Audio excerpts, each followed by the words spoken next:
De ser aparentemente un joven tranquilo y educado, a un horrible y asqueroso criminal. Esta es la historia real de Jeffrey Dahmer.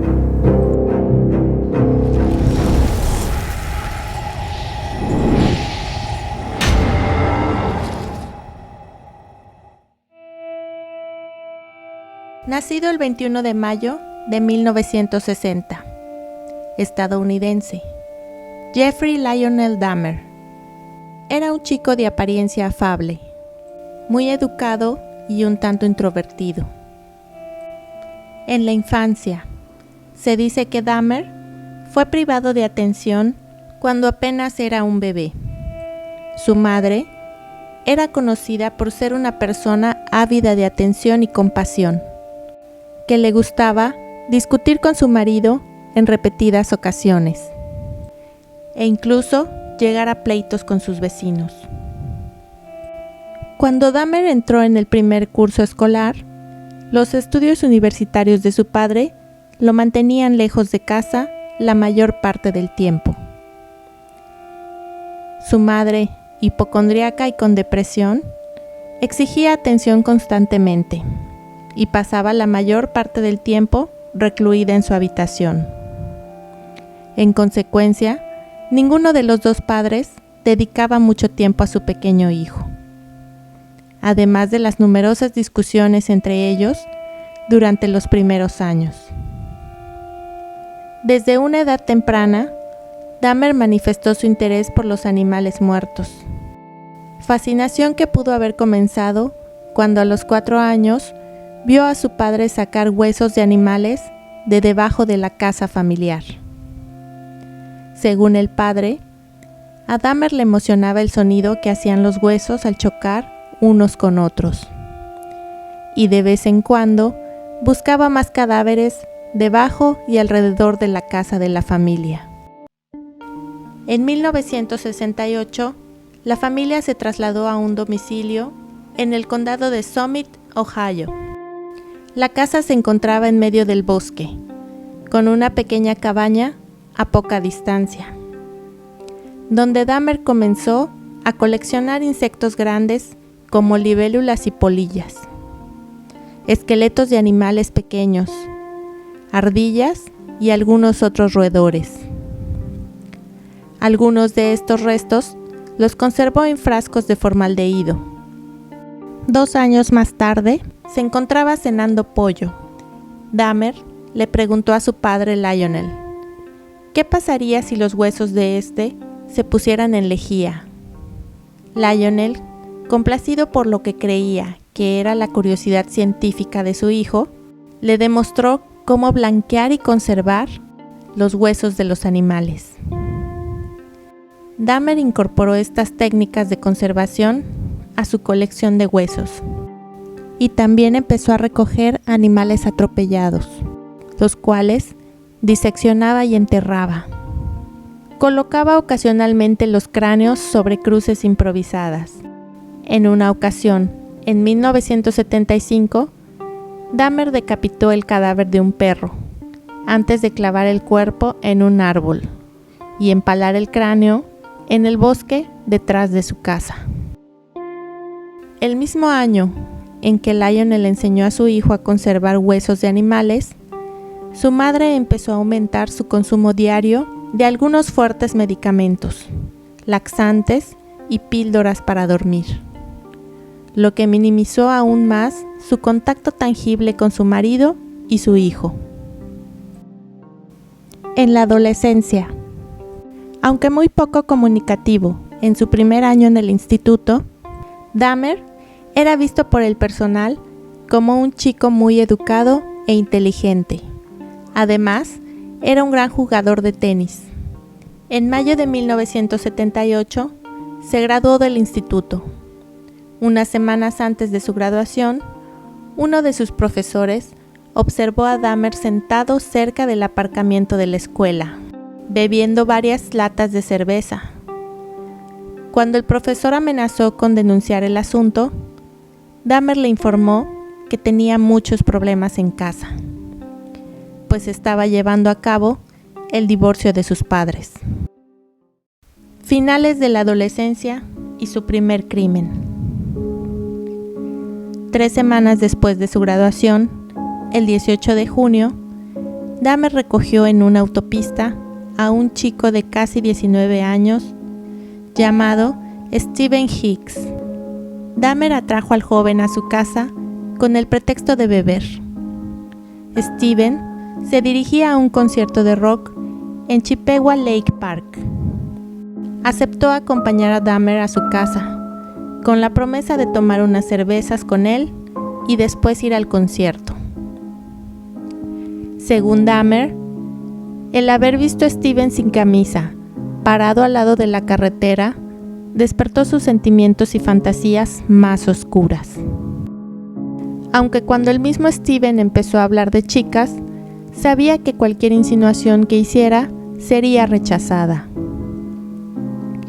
Tras varias horas de hablar, beber y escuchar música, Steven ya quería irse, por lo que Dahmer, en su desesperación por retenerlo, lo golpeó con una mancuerna de 4,5 kilos. Lo golpeó 2 veces por detrás, mientras éste estaba sentado en una silla. Cuando Steven Hicks cayó inconsciente, Dahmer lo estranguló hasta quitarle la vida con la barra de la mancuerna. Luego lo despojó de la ropa, antes de explorar el pecho con sus manos, para luego saciar sus instintos sobre el cadáver del desafortunado chico. Al día siguiente, Dahmer diseccionó el cuerpo de Hicks en su sótano, para más tarde enterrar los restos en una tumba poco profunda en su patio trasero. Varias semanas después, desenterró los restos y separó la carne de los huesos, para disolverla en ácido y tirar posteriormente la solución por el retrete. Respecto a los huesos, los trituró con un mazo y los esparció por el bosque que había detrás de su casa.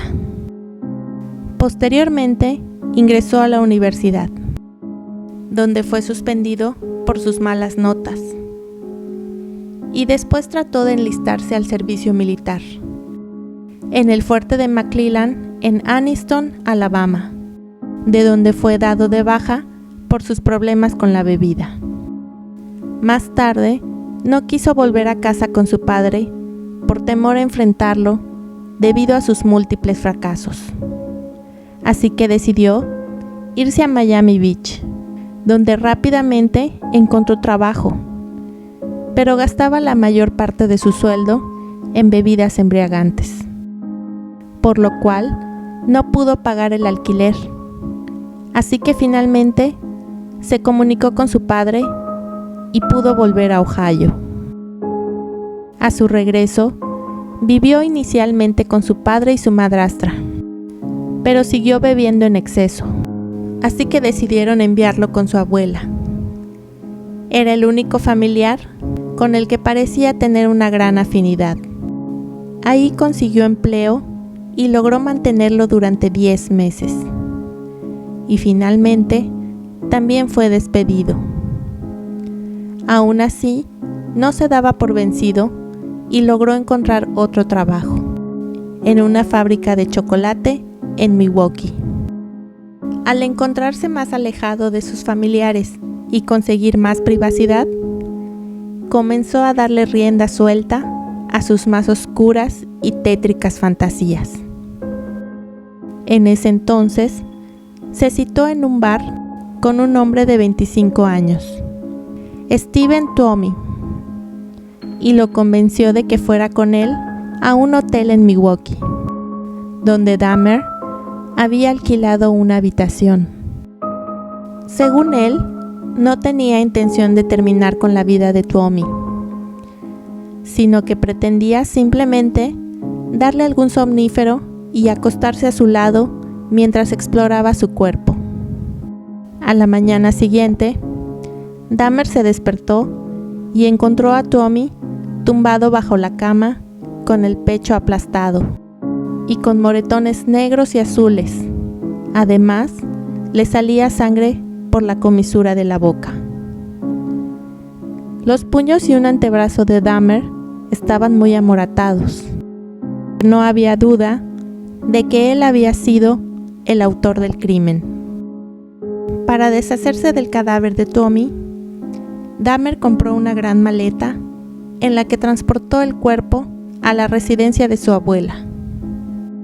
Una semana después, separó la cabeza, los brazos y las piernas del torso. Luego, fileteó los huesos del cuerpo antes de cortar la carne en trozos lo suficientemente pequeños como para manipularlos. Después, Dahmer colocó la carne en bolsas de plástico para basura. Envolvió los huesos dentro de una sábana y los hizo astillas con un mazo. Todo el proceso de desmembramiento le llevó a Dahmer aproximadamente 2 horas, para posteriormente deshacerse de todos los restos en la basura, con excepción de la cabeza. Durante las 2 siguientes semanas, Dahmer conservó la cabeza de la víctima envuelta en una manta, para luego hervirla en una mezcla de un detergente industrial y lejía, en un esfuerzo por conservar el cráneo, que luego lo utilizó para sus perversiones. Finalmente, por este proceso de blanqueo, el cráneo se volvió demasiado frágil, por lo que Dahmer lo pulverizó y se deshizo de él. Más tarde, tuvo como víctimas a jóvenes varones, a quienes ofrecía dinero a cambio de hacerles fotografías, mantener relaciones con él o ver películas para adultos. Y por si no eran ya bastante perturbadoras las prácticas ya planteadas, también confesó haber realizado canibalismo con algunos de ellos. Al ser detenido por la policía y confesarlo todo, dio como argumento que su propósito era conseguir que las víctimas se quedaran con él. Quería que sus amantes fueran zombies, que obedecieran todas sus órdenes. Al ser encarcelado, no se le permitía relacionarse con otros presos, para protegerlo de posibles ataques. Aunque después de que él pidiera tener contacto con otros reclusos, comenzó a hacer tareas en compañía de los demás. En poco tiempo, tuvo una fuerte pelea con uno de los presos, donde los dos fueron encontrados gravemente heridos. El otro reo, llamado Christopher Scraver, dijo haber acabado con la vida de Jeffrey Dahmer. Escríbeme en los comentarios qué opinas del caníbal de Milwaukee. Y si quieres pertenecer a nuestra comunidad privada en Facebook, me encuentras como Dark Room. Si te gustó el video, dale like y suscríbete. Recuerda que eres bienvenido a Dark Room.